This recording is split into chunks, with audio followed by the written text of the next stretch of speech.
नमस्कार मित्रों। आज से हम एक नई सीरीज शुरू कर रहे हैं और उसका विषय आप लोगों की बहुत ज्यादा डिमांड के ऊपर मैं कर रहा हूं। और ये एक ऐसा सब्जेक्ट है जो बहुत बहुत सबको, ज्योतिष प्रेमियों को परेशान करता है। परंतु ये डरने वाली बात नहीं है। हम आज जो सीरीज शुरू कर रहे हैं वो नीच ग्रह, डेबिलिटेशन में, नीच राशि में अगर कोई ग्रह विराजमान है तो उसका फलित कैसे करें। तो इस सीरीज में हम केवल 7 ग्रह लेंगे, सूर्य से शुरू करके शनि तक, और हर लगन के लिए उसका हम विश्लेषण करेंगे। सबसे पहले तो नीच कहाँ कहाँ ग्रह नीच राशि में होते हैं वो तो एक जो भी ज्योतिष प्रेमी है सबको पता है। सूर्य तुला में होता है, चंद्रमा वृश्चिक में होता है, मंगल कर्क में नीच राशि में होते हैं, बुध मीन राशि में बुध होते हैं, बृहस्पति मकर राशि में नीच राशि उनकी मानी जाती है, शुक्र की कन्या राशि और शनि की मेष राशि, और वो डिग्रियां भी आपने जानी हुई। तो आज हम पहले तो रूल रिपीट कर देते हैं कि नीच भंग कैसे होता है। अब इसको सब बोलते हैं नीच भंग राजयोग। तो अब इसके 3 पार्ट है भाई। ये हम बाकी के लिए रिपीट नहीं करेंगे। तो अब ये जो है नीच भंग राजयोग, तो पहला तो है नीच के शास्त्रों के अनुसार ग्रह को अपनी नीच राशि में होना चाहिए। चाहे जैसे सूर्य की 10 डिग्री डीपेस्ट डेबिलिटेशन परम नीच बोला गया है, परंतु हम पूरी राशि को नीच मान लेते हैं और उसी से हम विश्लेषण करते हैं। ये हमने सोचा हुआ है। बहुत से कहते नहीं है पूरी तरह से नीच, परंतु हम उसको मान लेते हैं और उसके नीच भंग के हम नियम देखते हैं। पहला तो आप ये देखो, जब भी कोई ग्रह, अच्छा सॉरी, मैं आ रहा था नीच भंग राजी, तो पहला पार्ट है नीच। उसके बाद नीच भंग मतलब उसका कैंसिलेशन, उसका निवारण हो जाना चाहिए कि भाई कब वो नीच माना नहीं जाएगा। और तीसरा भाग है राजयोग। केवल नीच भंग होने से राजयोग नहीं बन जाता है। राजयोग के अपने नियम है, तो हम इसको नीच भंग बोलेंगे, परंतु वो नीच भंग हो गया है इसलिए उसको राजयोग बोलते हैं कि अब वो प्लेनेट नीच राशि में नहीं रहा। परंतु अब यदि वो राजयोग में आएगा तभी उसको हम पूर्णतः नीच भंग राजयोग बोल सकते हैं। पहला तो ये पॉइंट है। दूसरा, मैं हमेशा कहता हूं कि कोई भी नीच ग्रह अगर आपकी कुंडली में है, बिल्कुल घबराना नहीं है। वो भगवान की ब्लेसिंग है जो हमें खुद अपने परिश्रम से करके जो हासिल होता है, हम जो लेते हैं उसमें अत्यंत खुशी होती है। तो ये जो नीच राशि का ग्रह होता है ये बेसिकली अहंकार नहीं देता, स्क्रैच से, जमीन से जुड़ा होता है, वहां से शुरू कराता है। अब हम आते हैं नीच भंग राजयोग पे। नीच भंग कैसे होता है, राजयोग बाद में बनाए। अब जब भी कोई ग्रह नीच राशि में होगा तो उस राशि को के स्वामी को हम नीचेश बोलेंगे, उसकी नीच राशि का स्वामी। इसके और भी व्याख्या देते हैं लोग, पर मैं इस व्याख्या को इस्तेमाल कर रहा हूं इसी इसमें। और उसकी जो उच्च राशि का स्वामी है, जहां वो उच्च का होता है, उसको मैं उच्चेश बोलूं। एक रूल में सारा आ जाएगा। नीच ग्रह का संबंध अपने उच्चेश या नीचेश से हो रहा हो तो नीच भंग हो जाता है, या उसका नीचेश या उच्चेश लगन से या चंद्रमा से केंद्र में हो तो भी वो नीच भंग हो जाता है। अब यहां देखो, मंगल के नीचेश चंद्रमा है और बृहस्पति के उच्चेश भी चंद्रमा है। तो ये इन दोनों ग्रह के लिए, मंगल और बृहस्पति के लिए, उनका उच्चेश या नीचेश चंद्रमा ही है। तो वो चंद्रमा से केंद्र में ही होगा ना, या उसको ना माने हम। तो इससे क्या होगा कि क्या हम ये कह सकते हैं कि मंगल और बृहस्पति कभी नीच राशि, नीच का फल नहीं देते, उनका हमेशा नीचे कैंसिलेशन हो जाता है। वैसे तो मैंने ऑब्जर्व किया है, 94%, अब यदि नीच के ग्रह होते हैं 94% में उनका नीच भंग हो जाता है।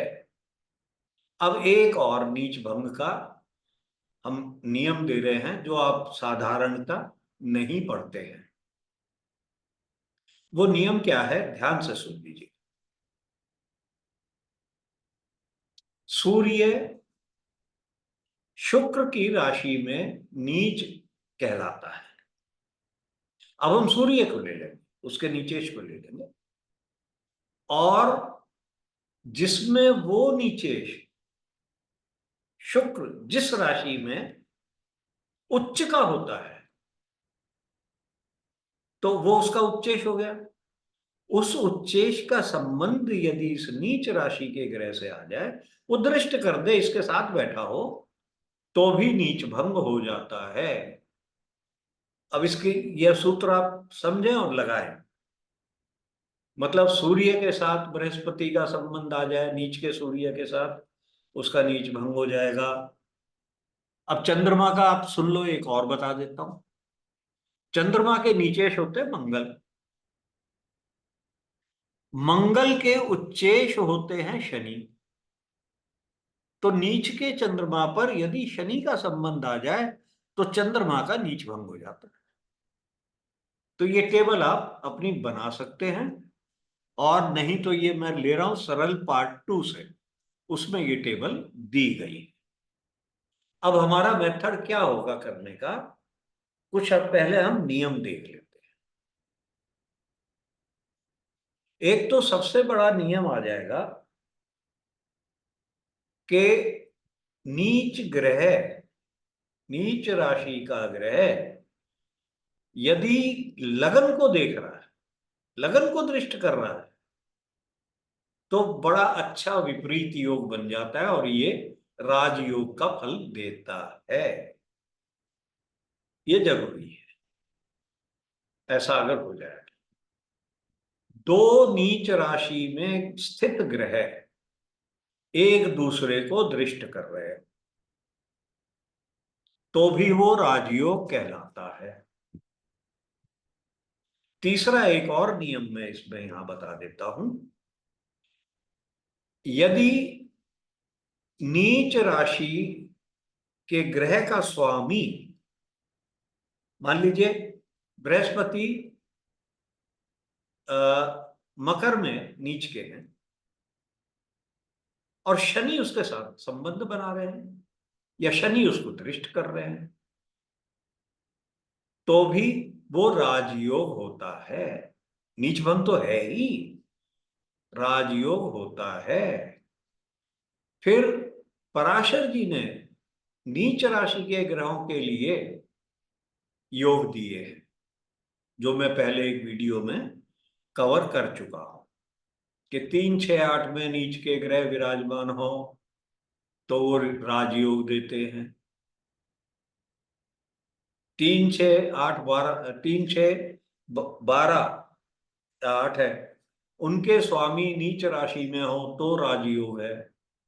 तो ये 3 4 नियम हैं जिनको आप हमेशा, जब भी नीच ग्रह का हम बात करेंगे, ये 3 4 नियम आपको हमेशा याद रखने। मोटा मोटी फिर मैं बता देता हूं। 2 नीच ग्रह, नीच ग्रह का डिस्पोजिटर केंद्र में हो, और जो नीच का ग्रह है वो भी केंद्र में हो, बहुत ही बढ़िया राजयोग हो जाता है। ठीक है, मैंने ये देखा है, लगन से चाहे केंद्र में ना हो, शास्त्रों का मतलब है लगन से केंद्र में, वो तो अति उत्तम है। उसके बाद है दोनों आपस में दृष्टि कर रहे हैं, और अगर दोनों आपस में केंद्र में भी है तो हम ये कहेंगे हाँ कुछ तो है। लगन से है तो पूर्ण राजयोग। ठीक है जी। तो इस तरह से हमारी ये वार्ता अब आगे चलेगी। बेसिक हमने आपसे बात कर ली है। अब मैं एक एक चार्ट लेकर के और वो आपके साथ मैं स्क्रीन शेयर करता हूं। तो पहले हम मेष लगन में जाएंगे और सूर्य का हम देख रहे हैं। आज सिर्फ सूर्य पर चर्चा होगी, अगले वीडियो पे चंद्रमा में होगी। इस तरह से 7 ग्रह की चर्चा होगी। तो मैं एक एक राशि लूंगा और आपके साथ उसका विश्लेषण करते जाएंगे। ठीक है जी। तो पहले ये हमने मेष राशि का लिया। अब यहां आप अब खुद देखिए, एक एक को समझिए जरा सा, ज्यादा विश्लेषण पे मत जाइए, इसके जीवन में क्या घटना हुई, ये हुई वो हुई। आप विचार देखो कि उसको कैसे देखना है। देखिए ज्यादातर नीच भंग मिलेगा। यहां हमें अब देखना क्या है, मेष राशि में सूर्य, अगर मेष लगन के लिए सूर्य पंचमेश और वो केंद्र में सप्तम भाव में नीच में हो की राशि में हो गए, तो सबसे पहले तो सरसरी निगाह से चेक कर लो, हाँ भाई नीच भंग हो रहा है, हाँ जी हो रहा है। मंगल उसको दृष्ट कर, जो उसकी उच्च राशि के स्वामी। सबसे पहले तो ये देख लो। अब क्योंकि ये केंद्र में है तो दूसरा देखो, क्या कोई राजयोग बन रहा है? तभी तो राजयोग बनेगा ना। केंद्र ये त्रिकोण का स्वामी है, क्या किसी केंद्र के स्वामी से संबंध आ रहा है? चंद्रमा से सम सप्तम ये संबंध आ रहा है, तो ये राजयोग बन गया। और इसने कोई ज्यादा बर्बादी नहीं की सूर्य में इनकी, इनको ज्यादा, ये मेयर थे, बड़ी अच्छी पोजीशन पे रहे, और सूर्य की दशा में बहुत अच्छा इनको मिला। शुक्र में मेयर बन गए और सूर्य में भी रहे, और ये अपना लंबा चौड़ा जीवन इन्होंने अच्छी तरह से किया। तो आप ये देखिए, इसको मेष लगन के लिए सूर्य को हम पंचमेश मान करके चलते हैं। अब पंचमेश नीच राशि में, ठीक है, क्या ये बुद्धि खराब करेगा? नहीं। पंचमेश जब तक इसके ऊपर कोई पाप संबंध नहीं आता है तब तक वो बुद्धि को नहीं करेगा। अब सूर्य जो है सिंगल राशि का स्वामी है, तो यहां पर हम इसको पंचमेश मान करके चल रहे हैं। ठीक है, त्रिकोण का स्वामी मानकर चल रहे हैं। अब दूसरा चार्ट लेते हैं। ये दूसरा चार्ट अब मेष लगन के लिए, अब मेष सॉरी वृषभ लगन के लिए। अब यहां वृषभ सोच करके चलो, आप पहले पहले ऐसे करना है। वृषभ लगन के लिए सूर्य चतुर्थेश हो, तो सबसे पहले तो ये समझ लो। अच्छा, पिछले चार्ट में भी पंचमेश आ गया, आप अपनी बुद्धि पंचम भाव को शो ऑफ नहीं करोगे। बच्चों को शो ऑफ नहीं करोगे आप। यहां पर क्या है, चतुर्थेश नीच राशि में हो। तो ये क्या है, चतुर्थेश अपने सुख को उजागर नहीं करता, ज्यादातर अपनी बैड नहीं मारता, वहां से बॉटम से शुरू होता है। सुख कहीं से भी, छोटी पोजीशन से भी वो सुख ढूंढना शुरू करेगा। और वृषभ लगन के लिए ये जाकर के सूर्य छठे भाव में नीच राशि में हो जाते हैं। ये पराशर का राजयोग है। अब ये राजयोग है, बहुत प्रॉपर्टी भी दिलाएगा, सुख दिलाएगा, धन दिलाएगा, सब दिखाएगा। यहां भूल जाओ कि ये इतने सारे ग्रह के साथ बैठा हुआ था इसलिए नहीं। यहां पर अगर नीच भंग हो गया है, वो हो गया है। बृहस्पति महाराज साथ में, ये शुक्र साथ में बैठे हुए हैं, और ये पराशर का राजयोग बन गया। तो यहां भी डरने की जरूरत नहीं है वृषभ में, अगर आपका ये नीच राशि में हो जाते हैं।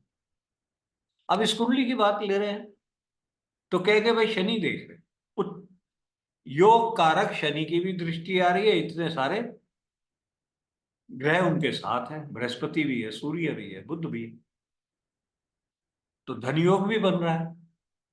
तो ये जो थे, ये सर की उपाधि इन्हें मिली थी, और रैग्स टू रिचेस मतलब जमीन से बिल्कुल फटे हाल से लेकर के, और ये अरबोपति बने।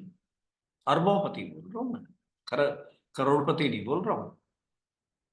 इवन टेलीग्राफ जो अखबार था उसके भी मालिक थे ये, डेली टेलीग्राफ ग्रुप। होटल्स थे कई, सर की उपाधि ब्रिटेन में इनको मिली, लंदन का ही जन्म। ठीक है जी। तो यहां भी हमें कोई घबराने की बात नहीं है। इसके बाद हम आएंगे मिथुन लगन पे। अब उसमें यही देखते चलना है भाई, हमें कैसे देखना है। अब मिथुन का चार्ट देखते हैं। मिथुन में सूर्य तृतीयेश होंगे, थर्ड के स्वामी, करेज के स्वामी हैं, और वो नीच राशि में जाएंगे पंचम भाव में। अब यहां पर थर्ड और पंचम, इनका संबंध आ गया। अगर ये एक्सचेंज होता तो भी नीच भंग होता शुक्र के साथ, परंतु व्यक्ति खल योग में आ जाता, क्योंकि थर्ड हाउस हमारा थर्ड खल हाउस है, अपनी मेहनत का हाउस है, जूते तोड़वा देता है ये। ठीक है। ये चार्ट जो लिया है ये हिलेरी क्लिंटन का है। अब यहां ये नीच में हो गया, इसका मतलब ये नहीं कि भाई बहन नहीं होंगे, भाई बहन होंगे। थर्ड हाउस करेजियस भी होगा, सोच के करेज करेगा। तो इसको हमें ऐसे देखना है कि तृतीयेश, अब इसके बाकी और संबंध देखेंगे तृतीयेश के साथ। हाँ, तृतीय भाव में कोई ग्रह नहीं होना चाहिए। अगर वो हो गया तो वो गड़बड़ कर जाएगा। तो इनका जो सूर्य की दशा थी वो इनकी अच्छी रही।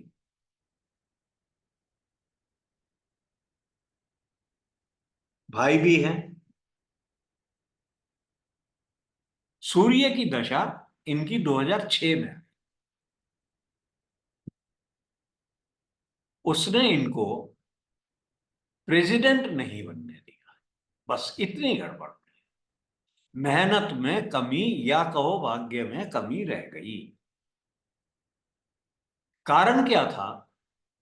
अब देखिए, इंडिविजुअली हमको करना है। मैंने शुरू में बोला लगन का इफेक्ट देखना जरूरी होता है। अब यहां पर जो लगन है वो मिथुन लगन है, और इसके लिए सबसे भयंकर जो प्लेनेट है वो मंगल है। अब मजे की बात, मंगल भी डेबिलिटेटेड है और सूर्य और मंगल एक दूसरे से केंद्र में है, तो उतना राजयोग तो दे दिया, एक दूसरे से केंद्र में है, लगन से केंद्र में नहीं है। ये गड़बड़ हो गई। अगर ये लगन से केंद्र में होते, जो हाइपोथेटिकल है सिर्फ, तो ये अच्छा राजयोग बनता। ये हमें यहां पर दो ग्रह आपसी केंद्र में मिल गए हैं, उतना राजयोग रहा, परंतु लगन से केंद्र में नहीं है। और दूसरा, मंगल वैसे तो विपरीत राजयोग दे रहा है कि सिक्स्थ लॉर्ड, छठे का स्वामी नीच में है, और उसका भी नीच भंग हो रहा है, शनि के साथ है। ठीक है जी। तो मेरा, फिर से मैं ये कहता हूं, इंडिविजुअल हर चार्ट का ये टोटलिटी में देखा जाता है, ना कि एक ग्रह को पकड़ करके हम उसको पूरी कहानी उसकी कह दें, किस किस और संबंध में आ रहे। ठीक है, अब हम आते हैं कर्क लगन पे। अब कर्क लगन में देखो, सूर्य द्वितीय होंगे, सेकंड लॉर्ड, और न्यूट्रल है। यहां पर ये चतुर्थ भाव में अपनी नीच राशि में होंगे, तो द्वितीय चतुर्थ भाव में जाकर के नीच के हुए। अब कहने को सूर्य राजा है और द्वितीय भाव परिवार है जिसमें आप पैदा हुए, वो नीच के हो, वो नीच राशि में चले गए, परिवार का जो स्वामी है। पर ये कौन है? किंग चार्ल्स की कुंडली है। क्या इनको राज परिवार में जन्म नहीं मिला?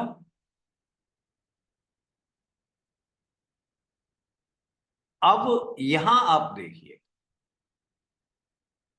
कि सूर्य के साथ दो विपरीत भाव के स्वामी बुध विराजमान हैं। क्या सूर्य का नीच भंग हो रहा है?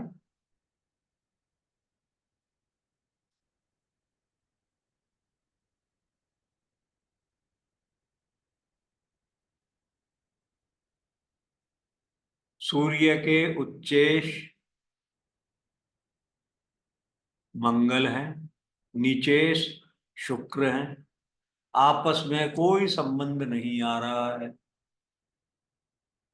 ठीक है, परंतु अब ये देखो, इनके जो नीचेश है वो स्वयं नीच राशि में विराज,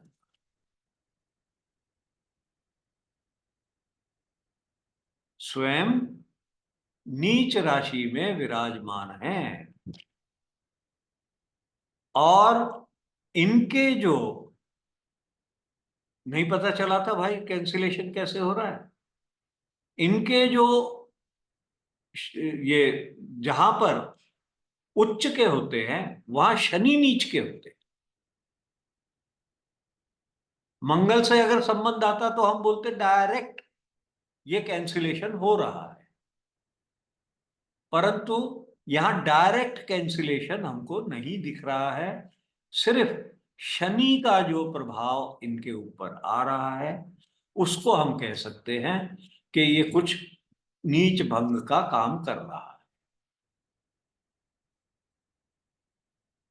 क्योंकि शनि तुला में उच्च के होते हैं। ठीक है, तो इससे इस पे फर्क पड़ गया है। नीच भंग तो पूरी तरह हम नहीं मान रहे हैं, परंतु इस पर फर्क उनका पड़ गया है शनि का, क्योंकि वो तुला में उच्च के होते हैं, वो अपनी उच्च राशि को देख रहे हैं। नीच भंग नहीं है, मैं फिर रिपीट कर रहा हूं, और ये एक राजा की कुंडली है।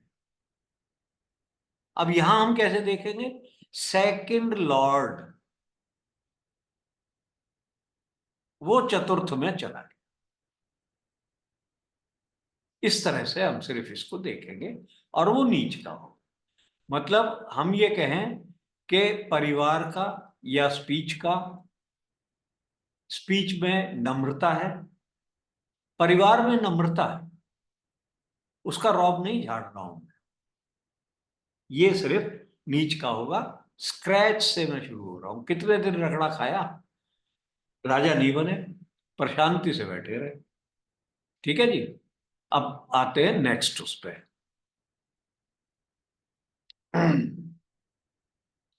ये लियो लगन। अब यहां पर सिचुएशन थोड़ी सी गड़बड़ा जाती है, क्योंकि शनि, ये सूर्य, अब ये लग्नेश है। अगर यहां पर ये लग्नेश होकर के लगन को नहीं देख सकते तो वो रूल तो लगेगा। अब लग्नेश नीच के हो तो मेरे अंदर कोई ज्यादा घमंड नहीं है, लग्नेश नीच के हो जाते हैं। परंतु अब यहां भी ये शनि के साथ हैं, और नीच भंग जो मैंने योग बताया था बृहस्पति से दृष्ट हैं, ये कारण है ज्यादा नीच भंग का। अगर आप नॉर्मल नीच भंग का करें तो वो नीच भंग यहां नहीं दिख रहा है, पर बृहस्पति के एस्पेक्ट ने नीच भंग किया है। और दूसरा, जो शनि उच्च के वहां पर विराजमान है, उन्होंने भी हेल्प की है। अब ये जो कुंडली है, ये एक प्लेयर की है, बास्केटबॉल प्लेयर की कुंडली है। तो अब हम क्या कहेंगे, स्टेमिना कम है क्या? नहीं, शो ऑफ नहीं है बस। लियो लगन की कुंडली में अगर शनि नीच का हो जाए, ये सूर्य नीच के हो जाते हैं, तो अपनी शो ऑफ नहीं है, और अपने ऊपर पूरी तरह से कॉन्फिडेंस नहीं आता है। हमेशा सोचते हैं कुछ ना कुछ यार गड़बड़ ना हो जाए। ठीक है। तो यहां पर जिनका चार्ट है, ये बास्केटबॉल खेली, न एथलीट रहे, ऑनर्स मिली काफी, उसके बाद मेडिकल एजेंट बन गए, वो काम कर लिया, प्रोफेशनल कैरियर, मतलब खुद का कोई बढ़ोतरी नहीं होती है। इसके बाद हम आएंगे विर्गो लगन पे। अब विर्गो को हम देखते हैं।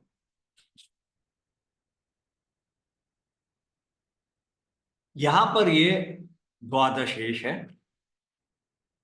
और ये जाकर के सेकंड हाउस में नीच राशि में हो।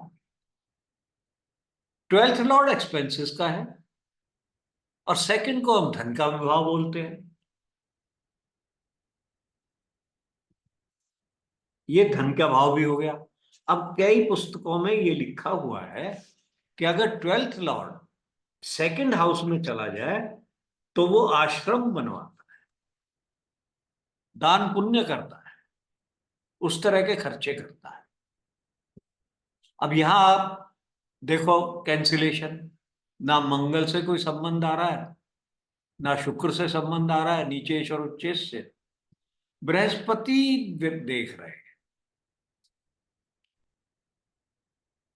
जो रूल मैंने स्पेशल रूल बताया है, उसकी वजह से ये नीच भंग हो रहा है। ये किन की कुंडली है? फ्रांस के राष्ट्रपति रहे, फ्रांस के राष्ट्रपति रहे, मेरे ख्याल में दो दो दफे रहे। वैसे तो सूर्य को भैया राष्ट्रपति बनाना ही नहीं चाहिए जब नीच का सूर्य है तो।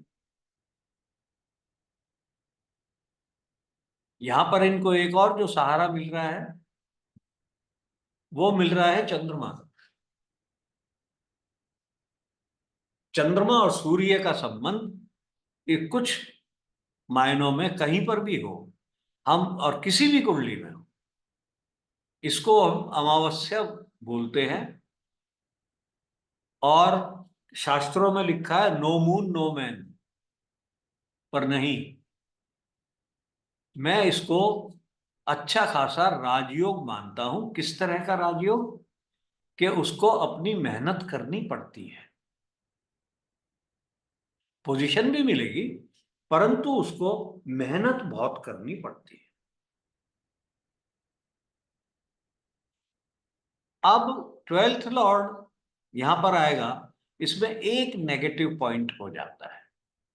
12th कन्फाइनमेंट का हाउस, जेल का हाउस है, बीमारी का हाउस है, आइसोलेशन, मतलब आप अलग थलग हो जाएंगे, समाज से कट जाएंगे। और यदि वो सेकंड में आ जाए 12th लॉर्ड, तो परिवार से दूर हो जाएंगे, परिवार से कट जाएंगे। तो इसमें क्या होता है, अगर कोई बंधन योग वगैरह होता है तो अरेस्ट हो जाता है बंदा, सजा हो जाती है, या बीमारी हो जाती है, तो ये इनको मिलता है। ये इसका नेगेटिव पॉइंट है। हालांकि ये राष्ट्रपति रहे फ्रांस के, परंतु वार में अरेस्ट भी हुए, सेकेंड वर्ल्ड वॉर में अरेस्ट भी हुए। इसके बाद हम आते हैं तुला लगन पे। तुला लगन में सूर्य महाराज लगन को देखेंगे, मतलब सॉरी, देखेंगे क्या, बैठेंगे, लगन में ही विराजमान होंगे, क्योंकि वहीं तो वो नीच नीच में की राशि में है।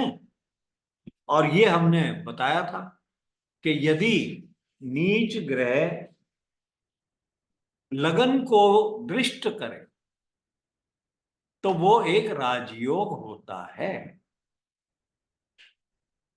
ये भी एक बहुत बड़े एक्टर थे, राजयोग बन गया। और कितने ग्रह साथ में, लग्नेश भी साथ में बैठे हुए हैं, नवमेश भी साथ में बैठे हुए हैं। ठीक है, तो यहां भी घबराने की बात नहीं है। अगर तुला लगन में सूर्य अकेला ही लगन में विराजमान है, वो अपने आप में लगन को बहुत ऊंचा उठा देता है।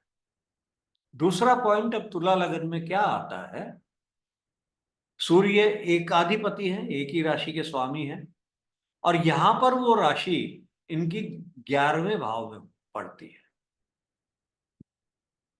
तो दूसरा बेनिफिट क्या हो गया, 11th हाउस जो स्ट्रॉन्गेस्ट, सबसे बली त्रिशडाय का स्वामी है, वो नीच का हो गया, तो वो बुरे फल नहीं दे सकता।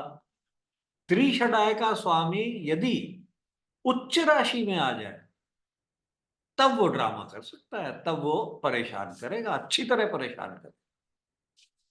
ठीक है, तो इसलिए तुला लगन के लिए अगर ये आपके सूर्य नीच के राशि में लगन में बैठ जाते हैं, तो ये दो हमारे दो काम करते हैं, त्रिशडाय का और लगन को, नीच ग्रह जो नीच का ग्रह है वो लगन को देख रहा है या लग्नेश के भी साथ है, तो वो योग बना देता है। ठीक है जी। अब हम आए 8 पे। यहां पर थोड़ी सी गड़बड़ हो जाती है, क्योंकि यहां अब जो सूर्य है वो दशमेश है, और वो जाकर के 12th हाउस में बैठ जाते हैं। तो दशमेश का 12th में जाना वो फॉरेन कनेक्शन दिखा देता है, विदेश से कनेक्शन दिखा देता है, और अपने प्रोफेशन में उतार चढ़ाव ज्यादा दे देता है, उतार चढ़ाव बहुत देता है। और ये 12वां भाव, विदेश का तो हमने बोल ही दिया, मतलब प्रोफेशन के खर्चे, प्रोफेशन से थर्ड, प्रोफेशन से खुद थर्ड में आकर के वो स्वामी नीच के हो गए। तो प्रोफेशन में एफर्ट ज्यादा कराएंगे। ऐसा प्रोफेशन होगा जो भाषण देने वाला हो, बोलने का काम होगा, क्योंकि तीसरा भाव है ना, बोलने का, सुनने का। तीसरा सुनने का भी है, हियरिंग। अच्छा, अब यहां देखो क्या हो रहा है भाई, ये चेक करके देखना कि क्या नीच भंग हो रहा है। ना मंगल देख रहे हैं, ना बृहस्पति ये शुक्र देख रहे हैं, ना बृहस्पति देख रहे हैं।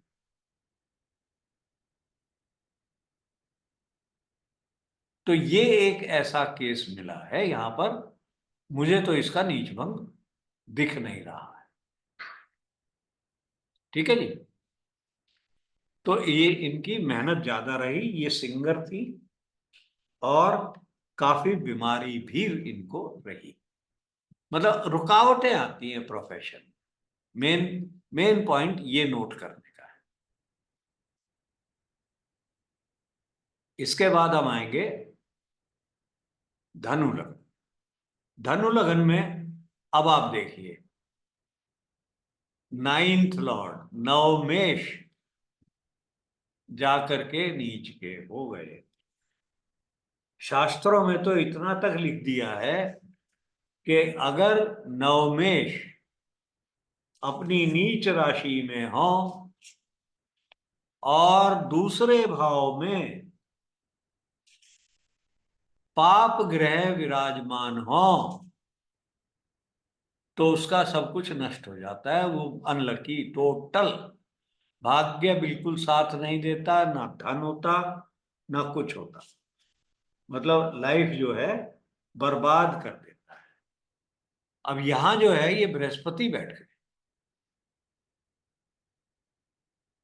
पाप ग्रह नहीं विराजमान है, तो इसने ये तो बचाव कर दिया। और दूसरे, सूर्य का नीच भंग भी हो रहा है। ये बहुत बड़ी बिजनेसमैन थी। तो अब हमें यहां देखना कैसे है, वह अलार्मिंग है कि नाइन्थ लॉर्ड नीच राशि, एकदम हमको सेकंड हाउस, नाइन्थ हाउस भाग्य का है, सेकंड हमारे धन का है,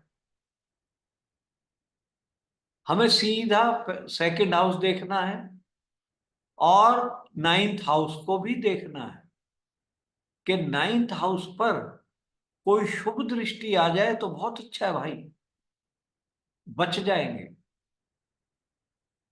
यहां पर शनि की दृष्टि आ रही, और शनि को हम इसमें कोई अच्छा ग्रह नहीं मानेंगे, तो ये एवरेज लाइफ रहेगी, परंतु निर्धन नहीं है, भाग्यहीन नहीं है।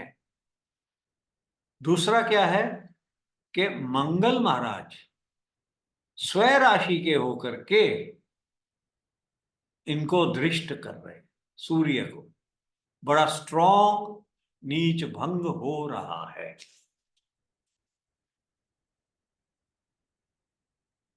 अब हम 9 आ गया, अब 10 पे आते हैं। अब 10 का भी देखिए, सबसे पहले हमको यही देखना भाई है कौन। अब यहां पर जो सूर्य है वो अष्टमेश है। अब अष्टमेश का नीच होना, वो फिर से राजयोग हो जाएगा, तो यहां मुझे कोई डर ही नहीं है, होने दो। कहां पर होंगे नीच, दशम भाव में होंगे। तो सिर्फ क्या देंगे ये, प्रोफेशन में सडननेस, मेरे व्यवसाय में उतार चढ़ाव आते रहेंगे, ये एक बड़ी बात होती है। पर ये जो हमने चार्ट लिया है, ये चार्ट एक रेसलर का है, मुक्केबाज का है। तो अच्छी तरह से प्रसिद्धि बहुत मिली। प्रसिद्धि इनको मिल गई। Eighth Lord debilitated with exalted Saturn। मैंने पहले भी और 2-3 चार्ट में आपने देखा है कि सूर्य के साथ जब शनि आता है, क्योंकि सूर्य जहां डेबिलिटेट हो रहे हैं वहां शनि उच्च के हो जाए, तो वो एक बहुत इस तक हद तक इसको चेंज कर देता है, उसके डेबिलिटेशन को कैंसिल कर देता है। ऑलमोस्ट कैंसिल, पूरा कैंसिल नहीं कहेंगे।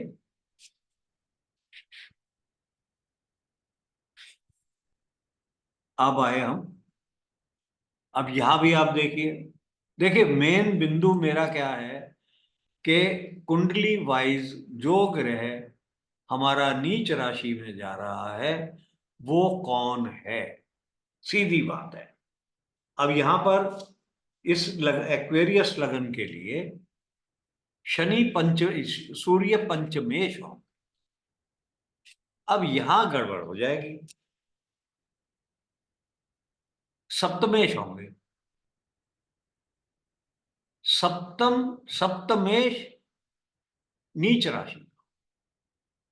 तो जो आपके पार्टनर्स हैं, मैं यहां सिर्फ वाइफ या स्पाउस की बात नहीं कर रहा हूं, जो पार्टनर्स हैं उनमें घमंड नहीं होगा।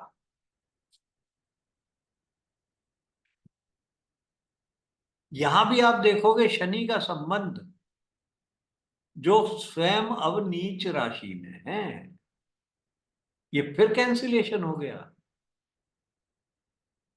ये योग बन गया। दोनों एक दूसरे से केंद्र में है।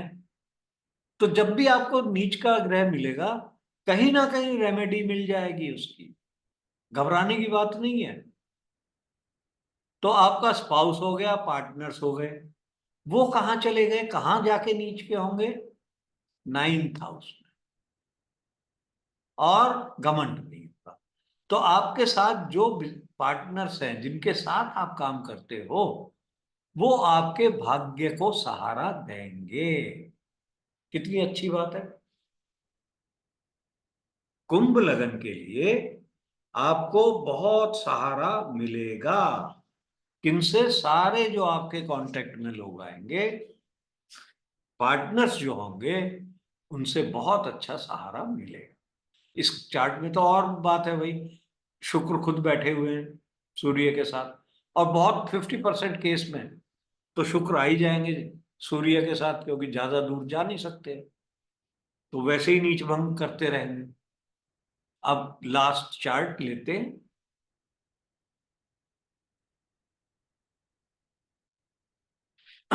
अब ये मीन लगन का चार्ट है।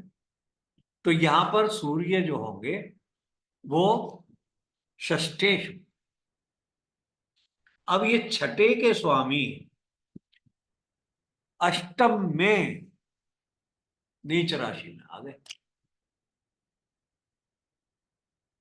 तो ये सुपर स्ट्रॉन्ग विपरीत राजयोग बन गया, और इनके लिए शनि और साथ में विराजमान हुए, तो भी अच्छा खासा योग बन गया ये।